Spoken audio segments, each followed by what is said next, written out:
Welcome to the deep dive. Yeah. We are really thrilled to have you with us today because we're stepping into a subject that really challenges some of our most basic assumptions about safety in society. Yeah, it's a heavy one today. It really is. Yeah. You know, usually when we talk about, like, a medical diagnosis, there is a certain expectation of precision. It feels almost like engineering, right? Right, totally. Yeah. Like, you break your arm, the X-ray shows that jagged white line on the screen, and the doctor just points to it and says, there it is. Exactly. I mean, it's entirely binary. The bone is broken or it is not broken. The evidence is visual, it's clear, and universally understood. Yeah, and there's a real comfort in that. We like things to be visible and easily categorized. Mm-hmm. But today, we are wading into the murky waters of child welfare, state interventions, and parental rights. And when you step into that arena, I mean, the diagnostic X-ray machine is essentially broken. Yeah, it's a completely different landscape. We are looking at a system that relies heavily on subjective interpretation, where the line between protecting a child and overstepping boundaries is just incredibly blurred. Right. So to navigate that landscape, our focus today is a highly emotional firsthand account. We are analyzing a YouTube video uploaded by Christina on her channel, Nina Tina Exo. Okay. The video is titled The Corruption of CPS in Minnesota, Lindstrom. And in it, she shares this deeply personal story of how her 7-year-old son, Josiah, was removed from her care by Child Protective Services. Wow. And before we go any further, I want to speak directly to you, the listener, about our mission for this deep dive. Yeah. Because we are unpacking Christina's narrative here. This is her lived experience exactly as she tells it. Yes, and we must establish a clear, unwavering framework for this conversation right up front. Exactly. We are engaging in an impartial analysis of a deeply personal and subjective video. We are not here to endorse her specific claims. We haven't independently verified the legal findings or the sealed documents of her case. Right. We don't have those. Right. And we are absolutely not taking a stance on the specific agency involved.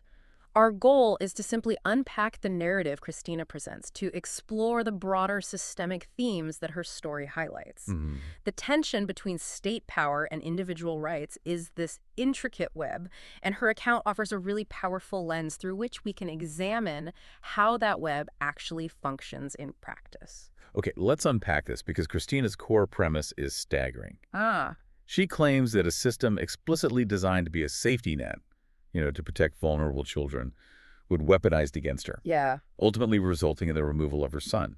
And when she introduces us to Josiah in the video, she paints this picture of total domestic normalcy. She describes a happy, typical 7-year-old boy. Right, just a normal kid. Yeah, a kid who loves playing with toy trucks, building elaborate blanket forts in the living room, listening to bedtime stories. Establishing that baseline of normalcy is really crucial to understanding the trajectory of her story. I mean, she is actively pushing back against the stereotype that state intervention only happens in homes that are already in profound crisis. Right, because according to Christina, the inciting incident that shattered that quiet life was not some major, dangerous event. No, not at all. It started with a neighborhood dispute. Specifically, an apartment manager, who Christina strongly suspects, took a personal dislike to her. Mm-hmm. And she mentions this friction might have stemmed from how open Christina was about her Christian faith. And from that personal animosity, Christina says, a series of escalating false complaints began. The mechanics of how localized petty disputes can escalate into full-blown systemic interventions are quite revealing. We see this pattern frequently in sociology and law enforcement studies, actually. Really, just from neighbor disputes. Oh, yeah. It starts small. First, there were noise complaints, which Christina dismisses as just the sounds of a normal child playing. Then there were accusations of loitering directed at Christina for simply standing outside her own apartment building. I mean, standing outside your own building, that's crazy. Exact. But the leap the manager makes next is truly wild. She allegedly observes Christina's older sons bringing groceries home for Josiah. Right. And instead of seeing, like, older brothers helping out the family, the manager twists that observation to tell authorities that Christina wasn't feeding her own child. Wow. I know. A completely benign, normal household activity is run through this filter of suspicion and reframed to the state as severe neglect. And the manager eventually calls the police, claiming she fears for the little boy's safety. That reframing is a known phenomenon where the context of an action is entirely rewritten by the observer's bias. The police do respond to the manager's call, though. They visit the apartment, conduct their check, find a happy child and a mother providing for him, and they leave. So Crisis averted, Yeah, right. you'd think so. The immediate crisis is averted. But the damage is completely done. That single police visit triggered automatic CPS involvement. It's the ultimate bureaucratic snowball effect. Oh, that's a good way to put it. Yeah, it's like you have one person standing at the top of a hill with a personal grudge. They pack a tiny snowball, a noise complaint, a bizarre accusation about grocery bags, and they push it down. Hmm. And by the time it reaches the bottom of the hill, it has gathered so much momentum that it triggers a massive, unstoppable state apparatus. A petty neighbor dispute suddenly brings the full weight of government surveillance into your living room. The state's gaze, once it's fixed upon a household, it changes the entire dynamic of that family's existence. The initial complaint might be entirely dismissed by the police, but the bureaucratic file is now open. Right. The agency operates on its own internal logic. A closed police call doesn't necessarily mean a closed CPS file. It often just means the beginning of an administrative investigation. And that open file is what makes the next chapter of Christina's story so tragic. The neighbor may have opened the door, but Christina points to a moment of deep personal vulnerability that allowed the agency to step entirely into her life. Yeah, she is remarkably transparent in her video about her past. I mean, she openly admits to previous struggles with addiction. She does. And she also heavily emphasizes that she was actively in recovery, Right. going to meetings, and absolutely determined to maintain a stable life for Josiah. But, recovery is rarely a perfectly straight line, and she stumbled. She had a brief relapse. It was a slip that she recognized immediately and deeply regretted. And in a sincere bid to maintain her recovery and get back on track, she did exactly what every public health campaign and medical professional advises. She sought help. She confessed this brief relapse to her therapist. But her therapist is a mandatory reporter. What? So the therapist immediately alerts Child Protective Services. Christina claims that the agency took this single moment of honesty, this one slip, and used it as the foundational proof to paint her as a completely unfit mother. Oh, wow. Yeah, she argues they entirely ignored the mitigating context. They ignored the fact that she was actively attending recovery meetings. They ignored that she was voluntarily taking parenting classes. They just took the word relapse, put it in a file, and ran with it. What's fascinating here is the profound paradox of mandatory reporting laws. I mean, if we look at the history, these laws were vastly expanded in the 1970s with the best of intentions. Sure, to protect kids. Exactly. The goal was to cast a wide net so that vulnerable children facing severe abuse wouldn't slip through the cracks of society. But the legal threshold for a professional to make a report is incredibly low. How low are we talking? It usually only requires reasonable suspicion. It does not require proof. It doesn't require an investigation by the therapist. If they suspect a child might be at risk, they are legally obligated to report it, or they face severe professional and sometimes criminal penalties themselves. See, that makes sense in theory, to protect the child. But let me push back a little on how we view the system's reaction here. From an administrative perspective, doesn't the agency have to act on a licensed therapist's report? Well, yes. Because if a medical professional flags that a parent dealing with addiction just relapsed, isn't the system obligated to step in and investigate? I mean, where do we draw the line between supporting a parent who is trying their best and protecting a child who might actually be in a vulnerable situation? You are identifying the exact tightrope that child welfare workers are forced to walk every single day. And often with overwhelming caseloads, I might add. The system is structurally designed to be intensely risk-averse. Right. Because the societal cost of a false negative, like leaving a child in a home where they are subsequently harmed or killed, is catastrophic and highly publicized. So they can't take any chances. Therefore, the bureaucracy over-indexes on caution. When that mandatory report comes in from the therapist, the agency's mandate is absolutely to investigate. So the breakdown Christina is describing isn't necessarily that they knocked on her door after the therapist called. Yeah. The breakdown is how they weighed the evidence once they were actually inside. Precisely. She claims they operated with a severe confirmation bias. Bureaucracies thrive on rigid, black-and-white data points. The word relapse is a hard data point that neatly ticks a box on a risk assessment form. Oh, I see. However, a concept like actively trying to improve or immediate regret and return to recovery meetings, well, that is a subjective narrative. Large, rigid systems struggle immensely to process human nuance and credit those subjective mitigating factors. That makes total sense. And the paradox is that the very safety net designed to protect families can actively disincentivize parents from being honest. Oh, definitely. If you know that seeking help for a mental health crisis could result in losing custody of your child, the overwhelming instinct is to hide the struggle entirely. Which isolates the parent even further. Exactly. And if the bureaucratic rigidity surrounding the relapse was frustrating, it leads directly into what Christina describes as an absolute legal nightmare. Because the accusations didn't stop at the brief relapse she confessed to. No, they escalated. Yeah, she claims the agency accused her of failing multiple drug tests, specifically for methamphetamine. A substance she vehemently and categorically denies ever using. Right. She treats this as a complete fabrication. So she takes the logical next step. She asks the agency for copies of these test results so she can see what they're talking about. But she says her requests were met with silence or just vague bureaucratic excuses. They flat out wouldn't show her the physical proof of her own alleged drug use. That's terrifying. Isn't it? So desperate, she offers to go to an independent lab and pay out of her own pocket for a new test to prove her innocence. The agency refuses to accept an independent test. From a procedural standpoint, that refusal is a massive point of contention in her narrative. To her, it demonstrates that the agency was no longer engaged in an objective search for the truth. Yeah. Rather, they were seeking to maintain control of the narrative they had already constructed in their files. This is like you're trapped in a Kafka novel. Yes. You are suddenly accused by this massive, faceless entity. Yeah, the trial. Yes. The clerks tell you there is definitive evidence against you, but the rules dictate you aren't allowed to see it. Right. You offer to provide your own proof of innocence, and the clerks simply tell you they don't want your proof because the machine has already decided. The feeling of navigating a labyrinth with hidden rules is incredibly common in family court settings. We have to understand the systemic mechanics at play here. When people think of court, they usually picture criminal court, where the standard of proof is beyond a reasonable doubt, roughly a 99% certainty. Family court, which handles child welfare cases, operates on a completely different legal standard.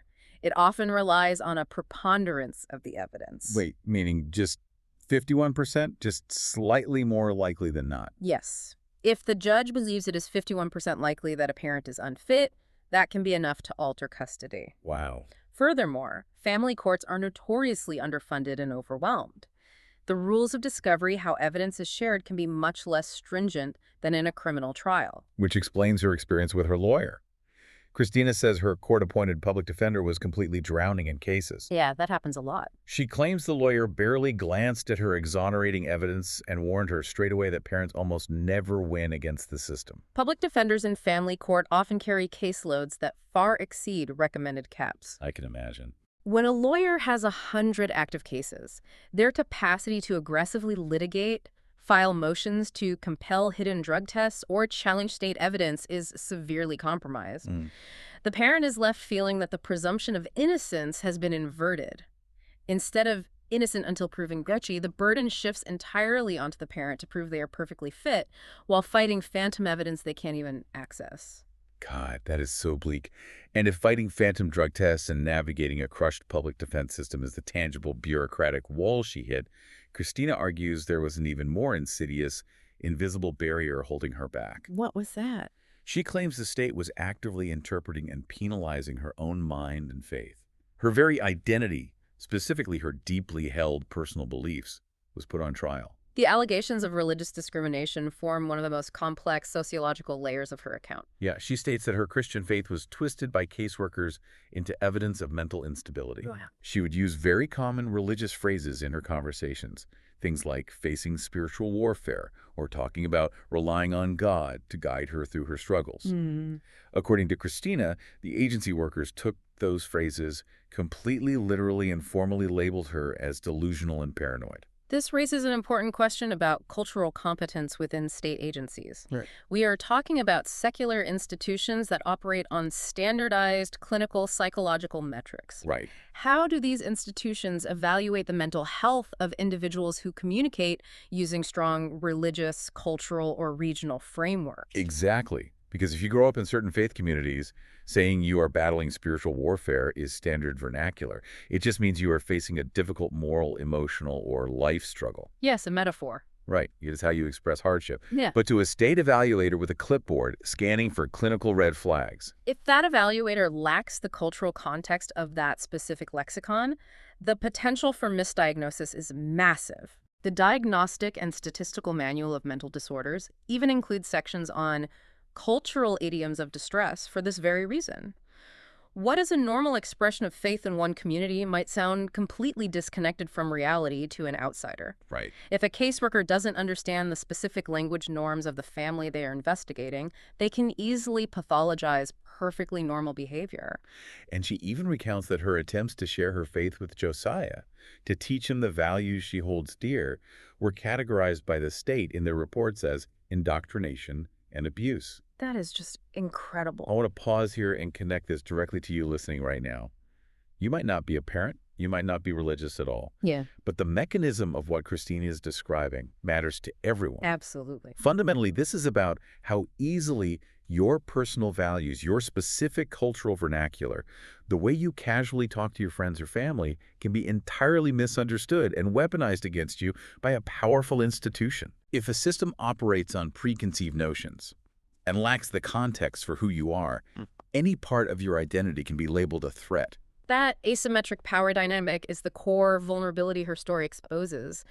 The state possesses the profound authority to define reality inside that courtroom. If the state formally decides that your cultural expression is actually a psychological deficit, overturning that judgment is a monumental task. That's nigh impossible. The burden is entirely on the citizen to educate the bureaucracy about their own culture, often while their legal representation is too overwhelmed to help. So what does this all mean? We have walked through this harrowing sequence of events, from the neighbor pushing the snowball down the hill to the mandatory therapist report, the Kafkaesque phantom drug tests, and the pathologizing of her everyday faith. It's a lot. It is. And Christina's mission in making this video and putting her life on the internet is very clear.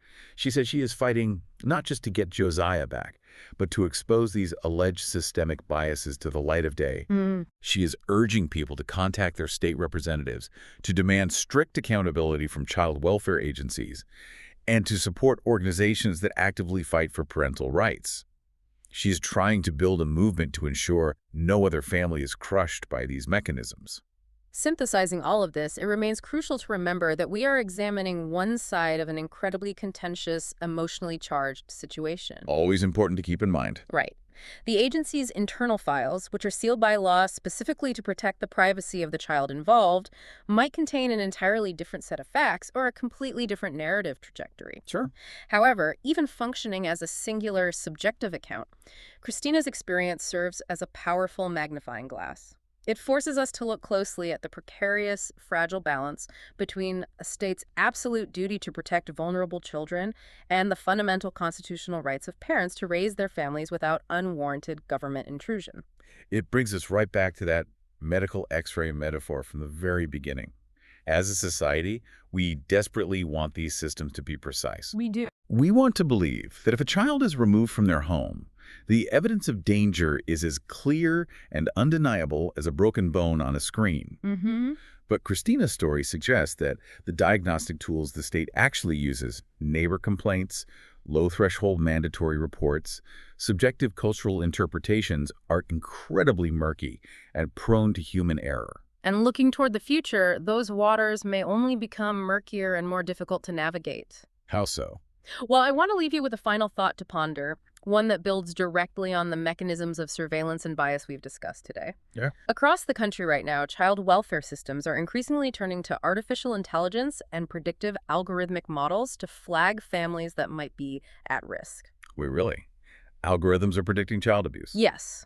These predictive systems scrape massive amounts of public and administrative data. Oh, wow. They look at a family's history with welfare programs, police call logs to an apartment building, missed medical appointments, and yes, mandatory therapist reports. The algorithm weighs all these disparate data points and generates a numerical risk score for potential child abuse or neglect. If the score is high enough, it triggers an automatic investigation. That is deeply unsettling. If the algorithm is scraping data, it would scrape the neighbor's petty police call about the groceries, assign a value to it, and use it against the family. Exactly the concern. The critical question we must ask ourselves as these technologies roll out is, how do we ensure these automated algorithmic systems don't blindly inherit encode, and then massively amplify the exact same human biases and bureaucratic snowball effects that Christina described. Yeah, because if a human social worker can misinterpret a cultural phrase about spiritual warfare or misunderstand the context of a missed parenting class,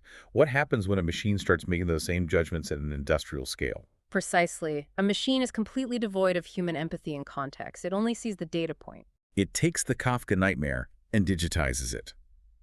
Because if you can't argue with a human clerk about a phantom drug test, how on earth do you argue with a proprietary algorithm that refuses to explain its math? You really can't. It just shows how high the stakes really are when we try to engineer solutions for the messy, subjective reality of human families.